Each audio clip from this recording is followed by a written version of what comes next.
ఈ విపరీతంగా live in relation అనేది సీనియర్ సిటిజన్స్లో ఎప్పుడైతే మొదలు పెట్టానో స్టార్టింగ్లో ఒక 10 మంది ఏమన్నా వచ్చారు, మా పేపర్ వాళ్ళు, టీవీ వాళ్ళు.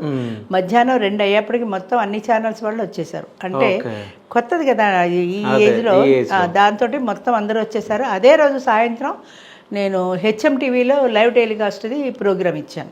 హెచ్ఎం టీవీ వాళ్ళు ఫోన్ చేశారు, మీరు ఈ కార్యక్రమం లైవ్లో పెడుతున్నాము రండి అని.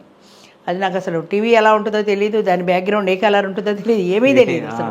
ఎప్పుడు వెళ్ళి మాట్లాడింది కూడా లేదు. అయినా నాకు విల్ పవర్ చాలా ఎక్కువ. ఇంత వయసు వచ్చినా నేను నడిపిస్తున్నానంటే అది కేవలం విల్ పవరే. మనం వెళ్ళాలి, 10 మంది దానికి ప్రచారం జరగాలి కదా. సరే వెళ్ళాను, ఏదో మాట్లాడాను, అయిపోయింది, వచ్చేసాను. అక్టోబర్ 20వ తారీఖు అనుకుంటా ఇది స్టార్ట్ చేశాను నేను. అక్టోబర్ 20వ తారీఖున ఈ పరిచయ వేదిక పెడుతున్నాను, ఎవరు రావాలన్నా రావచ్చు. దానికి హాల్ బుక్ చేయాలి కదా. హాల్ బుక్ చేయాలంటే మన దగ్గర డబ్బులు. దోలారి ధని కూకట్పల్లి దగ్గర ఏదో ఒక రాజస్థానీ డాబా ఉంది. అది పొద్దున్న నుంచి సాయంత్రం వరకు 350 రూపాయలు ఎంతో టికెట్ కొనుక్కుంటే మీరు లోపలంతా తిరగచ్చు. లోపల స్టాల్స్ ఉంటాయి, ఏవో కల్చరల్ ప్రోగ్రామ్స్ ఉంటాయి, భోజనం కూడా వాళ్ళే పెడతారు, చిన్న మీటింగ్ హాల్ లాంటిది కూడా ఉంది.